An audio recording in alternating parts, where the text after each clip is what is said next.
Please, I beg you." Ellie's words escaped her lips as a desperate whisper, almost inaudible amidst the hum of Regent's Park. She barely recognized her own voice, transformed by the panic consuming her in that moment. The man in the navy suit lifted his eyes from his phone, and for a fraction of a second, she saw genuine confusion on his face. But then he looked past her, towards the street, and something in his expression shifted. Without questions, without hesitation, he pulled her to sit beside him on the bench, his arms settling around her shoulders with rehearsed naturalness. And so, it all began. A lie to save Ellie from a relentless pursuit that had already stretched into 3 interminable months. What a joy to have you here with me. Tell me where you're tuning in from. Hit that like button, subscribe to the channel, and let's dive together into how this incredible story unfolds. Marcus Thorne strode across a busy street in the city, his eyes fixed on Ellie. She could feel the weight of that gaze, the same one that haunted her in the office corridors within the city, in meetings where he invented excuses to sit by her side, in messages that arrived outside working hours with increasing frequency. Ellie, a corporate communications manager for 4 years, had built her reputation brick by brick. Marcus, her direct boss, had started with subtle compliments that quickly escalated into persistent invitations, comments about her appearance, and in recent weeks to a surveillance that left her breathless. That Thursday afternoon, Ellie had left early, feigning a medical appointment, just to snatch a few hours of peace in a neighborhood far from the office. But there Marcus was, proving he had followed her to Regent's Park. The stranger on the bench introduced himself as Alistair Finch, his voice firm and controlled. When Marcus finally reached them, Alistair did not waver. He confronted Marcus with a natural authority, cautioning him to keep interactions strictly professional. The words were polite, but the tone carried an unmistakable warning. Marcus retreated, mumbling some excuse about having seen Ellie by chance, but his narrowed eyes revealed he didn't believe in that sudden relationship for a second. When Marcus finally drew back, disappearing among the passers-by in the park, Ellie felt her legs give way. Alistair kept his arm around her for a few more seconds before respectfully stepping away. She began to thank him, words tumbling over each other, but he gently raised a hand. "Tell me," he said simply, and Ellie told him. She recounted the 3 months of progressive harassment, how Marcus had started by asking her to coffee, then insisting on driving her home, then appearing in places she frequented outside of work. She told him about the messages at 11 at night, asking if she was alone, about the comments in front of colleagues that made her feel exposed and vulnerable, about how complaining to HR seemed impossible because Marcus was a favorite of the board. Alistair listened in silence, and when she finished, his eyes held something Ellie recognized as contained anger. He then revealed that his younger sister, Amelia, had gone through a similar situation years ago when she worked in an art gallery. The harassment had escalated until she abandoned the job she loved, and to this day found it difficult to trust professional environments. Alistair's voice was controlled, but Ellie could feel the ancient pain pulsing beneath the words. He offered help beyond the initial 5 minutes. "Men like Marcus do not stop spontaneously," he explained. "They need to believe they have lost, that the prey has definitively escaped." Alistair proposed creating a convincing narrative on social media, making the fake relationship real enough for Marcus to give up. They exchanged numbers right there, beneath the sycamore trees that shaded the park. Alistair suggested meeting the next day in Shoreditch for a strategically planned photo shoot. He seemed to have thought of everything, from the best lighting times to the types of poses that would appear natural yet convincing. Ellie agreed, still processing the relief of no longer being alone in that battle. As they said goodbye, she noticed he had brown eyes with small flecks of gold, and that his handshake was firm but gentle. Small details that somehow made her feel safe. The next day, Ellie arrived in Shoreditch wearing a light blue dress her mother always said brought out her eyes. Alistair was already there, professional camera in hand, and when he saw her, he smiled in a way that made something stir in her chest. He guided her through the colorful streets of the district, explaining angles and composition with a knowledge that surprised Ellie. During a break, he casually mentioned that he worked in tech consultancy, specializing in payment platforms for medium-sized businesses. The description was vague enough not to appear boastful, but specific enough to sound true. Ellie, who worked in communications, appreciated the subtlety. The most memorable moment of that afternoon happened when a pigeon landed near them. Alistair literally sprang back, nearly toppling a passing tourist. Ellie laughed so hard that tears streamed down her face, smudging a little of her makeup. "My most irrational fear," he admitted, his cheeks faintly flushed. When he was 5, a flock of pigeons had surrounded him while he was eating a sandwich in the park, and ever since he couldn't be near them without a shiver running down his spine. The vulnerability of that confession, coming from a man who had faced Marcus without batting an eyelid, made something loosen inside Ellie. She genuinely laughed for the first time in weeks, and Alistair captured that moment, the camera clicking as she clutched her own ribs from laughing so much. They had lunch at Borough Market, sitting on high stools in a small restaurant that served gourmet pies and Scotch eggs. Alistair revealed that despite his professional success, he felt profoundly lonely. "I built my company at 25, he said, looking at his plate.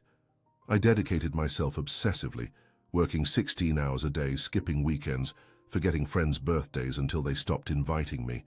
Now I'm 32, and I realize I've forgotten to live the simple experiences."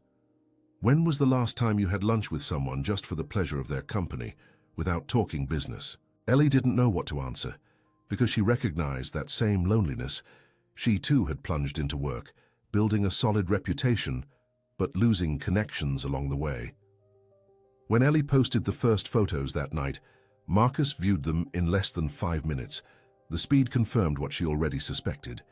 He was actively monitoring her social media, compulsively checking what she was doing, who she was with, where she was going. The invasion was suffocating, but now she had an armor, even if it was made of lies. The following Thursday, Alistair invited her to dinner at an Italian restaurant in Mayfair. It was a small place with candles on the tables and a violinist playing softly in the corner. Ellie wore a simple black dress, and Alistair, for the first time, was without his suit, wearing just a white shirt with its sleeves rolled up.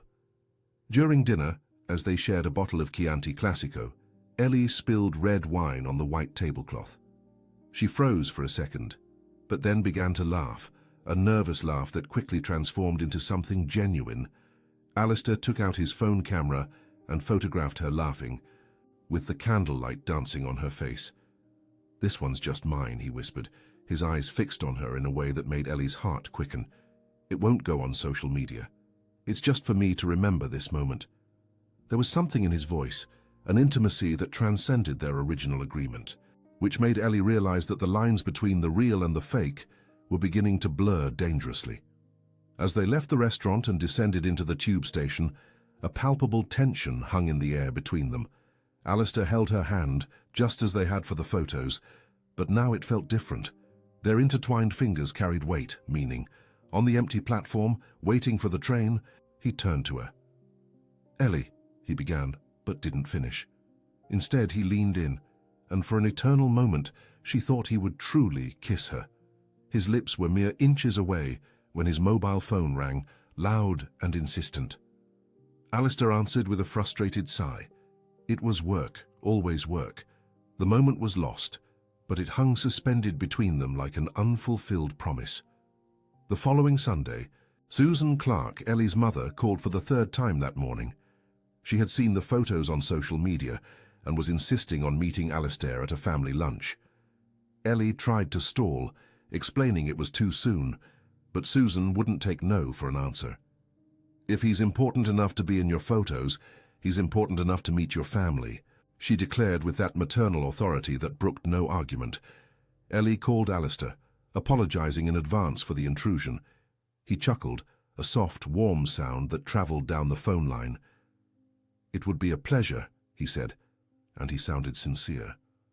Alistair arrived at midday on Sunday, bearing carefully selected yellow flowers, because Ellie had casually mentioned they were her mother's favorite, and a bottle of red wine that probably cost more than the entire lunch. Susan opened the door and was instantly won over. David, Ellie's father, was more reserved, observing Alistair with that appraising gaze, fathers perfect over the years. Liam, the 16-year-old cousin, was on the sofa with his laptop, supposedly doing homework, but Ellie knew him well enough to know he was investigating. Lunch was surprisingly natural. Alistair chatted easily about football with David, sincerely complimented Susan's cooking, and even managed to make Ellie's grandmother, Nanny June, laugh with stories about his fear of pigeons.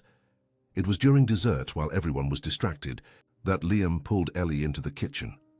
"Ellie," he whispered, eyes wide. "I looked him up.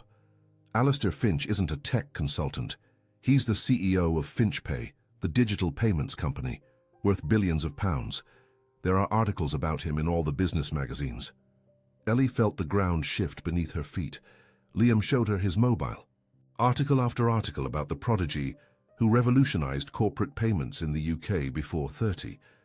Ellie decided not to confront him there, not in front of her family, but the revelation weighed on her chest like a stone. Why had he lied? Why present himself as a simple consultant when he was a billionaire? During the washing up, Alistair stood beside Susan, drying dishes as she washed. He confessed, without her asking, that he didn't have a structured family life. His parents had died in a car accident when he was 21. Amelia, his sister, lived in Barcelona with her husband. He saw his paternal grandparents once a year, perhaps. "This lunch," he said in a low voice, "is the first time in years I've felt part of something beyond spreadsheets and meetings." Susan, with that maternal intuition, simply extended a permanent invitation for Sunday lunches. As they were leaving, David pulled Alistair aside. The conversation was brief, but intense. David was not a man for beating around the bush. He warned Alistair not to play with his daughter's feelings, not to disappoint the trust she was placing in him. Alistair promised, looking David in the eyes, that his intentions were honest. When they finally stepped out onto the street, Ellie walked with Alistair to his car. "Thank you for today," she said, "for doing this for me." Alistair looked at her for a long moment, as if wanting to say something important, but then just smiled. "It's not a sacrifice, Ellie. I enjoyed it. Very much." And then she kissed him, a brief but meaningful kiss, her lips touching his for just a few seconds before she pulled away, her cheeks flushed. On Monday, Ellie had barely arrived at the office when Chloe, her colleague and friend, pulled her into the empty meeting room. She had her phone in hand, showing Ellie comments on Instagram. Someone had tagged Alistair Finch, the real Alistair Finch, in the photos Ellie had posted. The comments speculated, asking if it was really him, the billionaire CEO.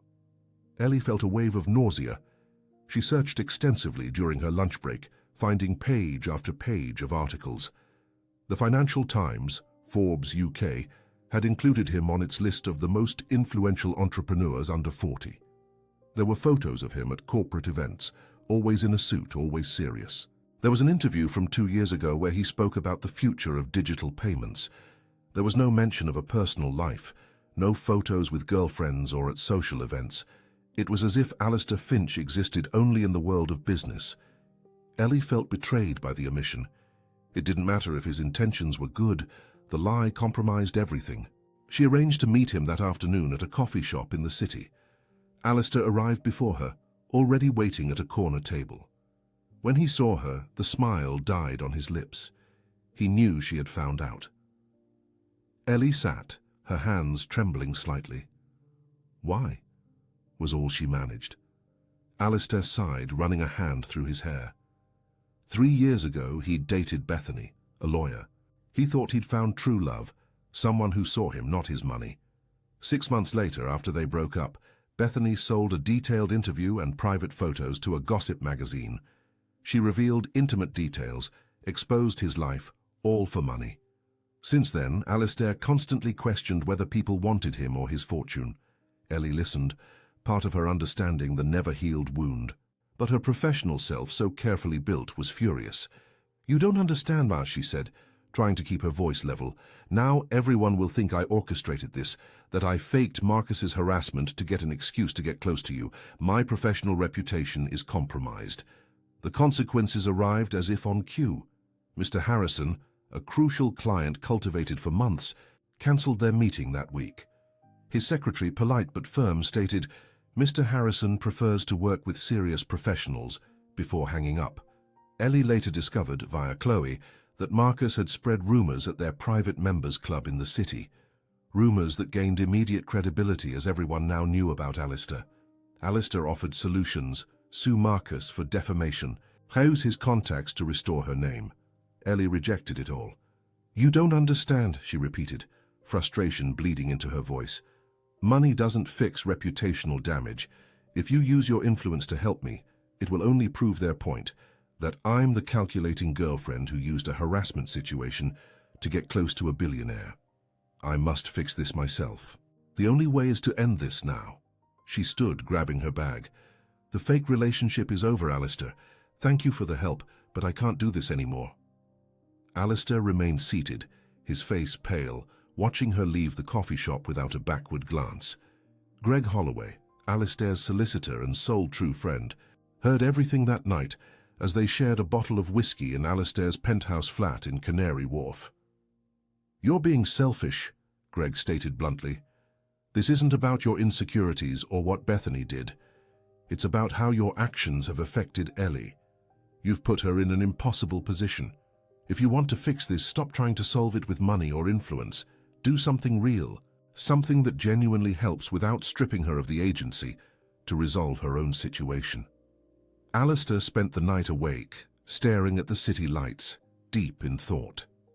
2 weeks later, during a formal HR investigation, Ellie attended a confidential meeting. In the room were 3 other women, Sarah from accounts, Hannah from legal, and Emily from sales. All had similar stories about Marcus Thorne. Sarah, tears in her eyes, described 2 years of inappropriate comments. Hannah spoke of how Marcus had cornered her in the lift. Emily revealed she had requested a transfer to another branch just to escape him. Ellie provided the video Alistair had recorded of the confrontation in the park as key evidence, showing Marcus admitting he had followed Ellie to Shoreditch. The investigation was swift and conclusive. Marcus was placed on administrative leave, while the company decided on dismissal for gross misconduct. Simultaneously, something peculiar began to unfold. Ellie started receiving inquiries from potential clients, companies specializing in sustainability, green tech startups, non-profit organizations focused on environmental causes.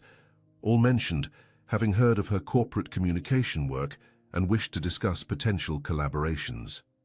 Ellie was cautious, vetting each contact.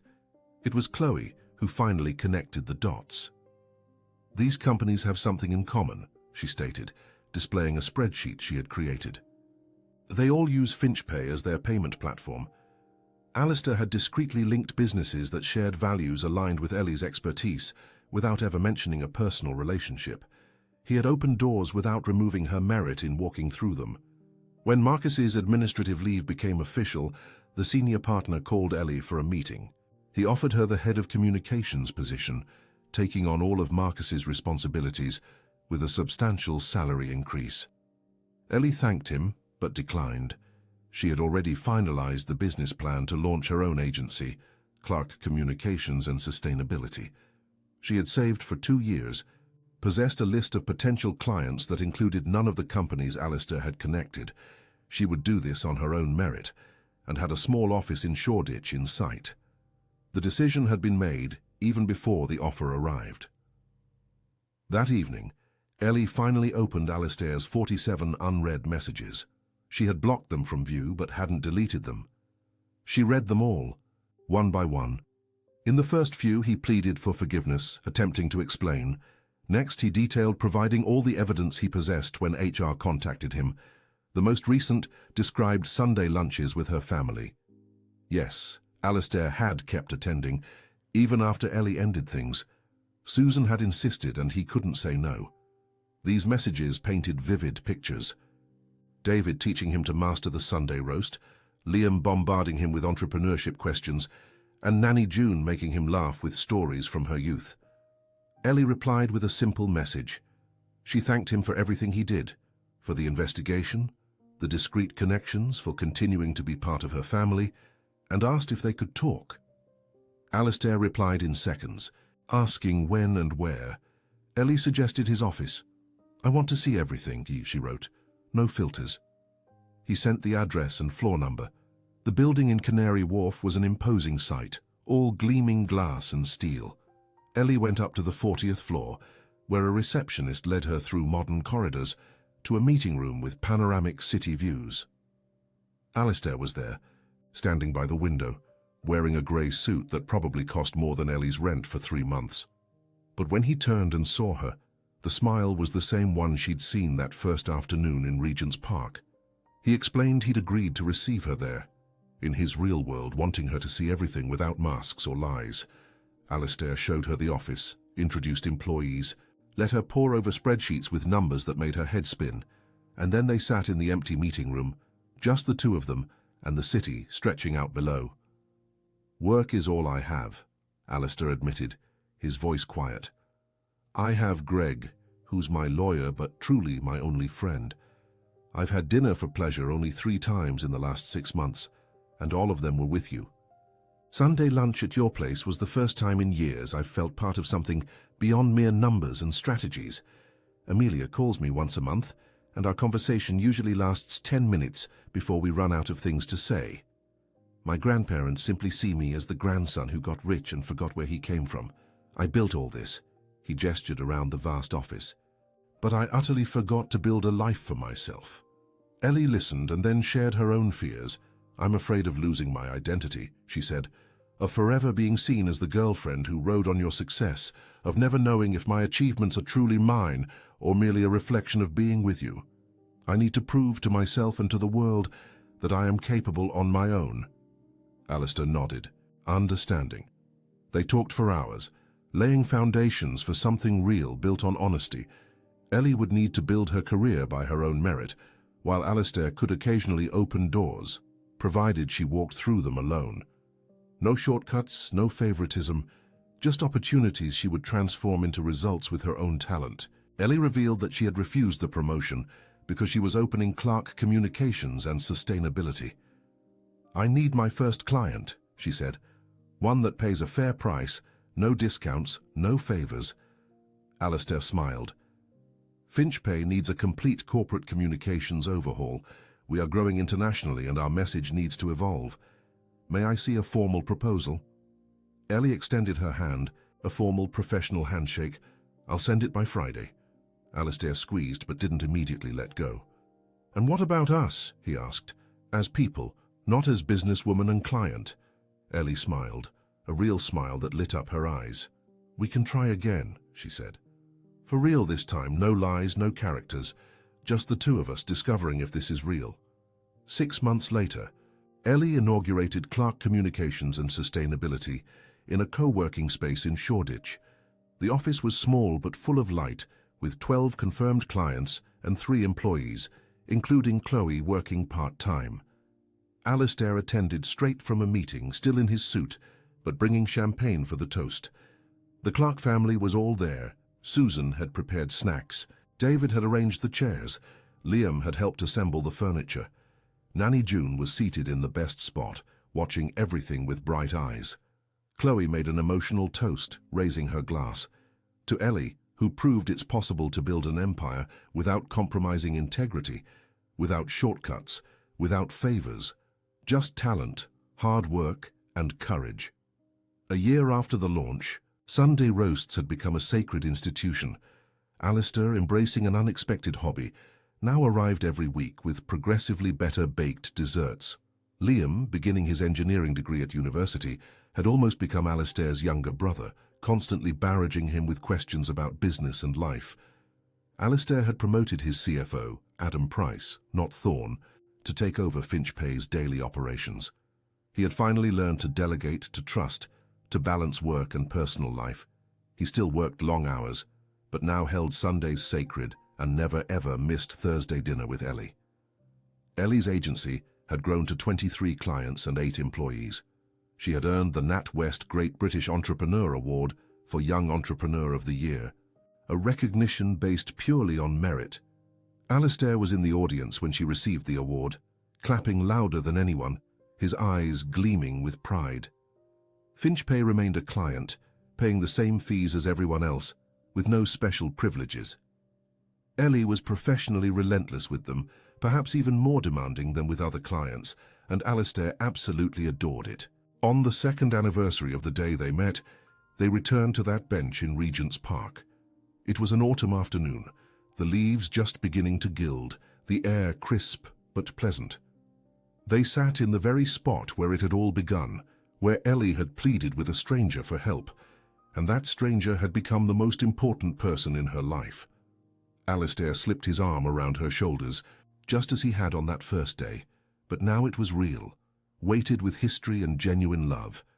Ellie reflected on all they'd traversed, the harassment that nearly broke her, the lie turned truth, fear into trust. Two impossible worlds now coexisted, without one consuming the other. Alistair looked at her. In those hazel eyes with golden flecks, Ellie saw the future they were building, brick by brick, truth by truth, Sunday roast by Sunday roast. "Do you regret it?" he asked suddenly, "asking that stranger in Regent's Park for help?" Ellie turned to him, touching his face with tenderness. "I regret taking so long to realize it wasn't a pretense," she replied, "wasting weeks after I discovered who you were, fearful of what others would think. I should have trusted more quickly." Alistair smiled, that smile which still made her heart race. "It was worth the wait," he said. "Every second of uncertainty was worth it to get here, with you, with your family, with a life that finally feels real." A pigeon landed near them, and Alistair gave a slight jump, making Ellie laugh until tears streamed down her face. Just like that first afternoon in Shoreditch. "Some things never change," she said, her laughter soft. "And some things change completely," Alistair replied, pulling her closer. "Like a man who thought work was everything, discovering that human connection truly is all. Like a strong woman who thought asking for help was weakness, finding it was, in fact, the greatest courage." They stood there as the sun set over London, painting the sky in oranges and roses, two worlds that had learned not just to coexist, but to complete each other. Ellie with her flourishing agency and fierce independence, Alistair with his billion-pound empire and a heart finally open. And between them, built on painful honesty and hard-won trust, a love that began with a lie, but became the truest reality either had ever known. Because sometimes love begins in the most improbable places, with the right people appearing exactly when needed most. It begins with a desperate plea in a park, with a stranger in a navy suit who decides to help, and transforms into Sunday lunches, sweet treats, laughter about pigeons, and a life built together. Truth by truth, choice by choice, forever.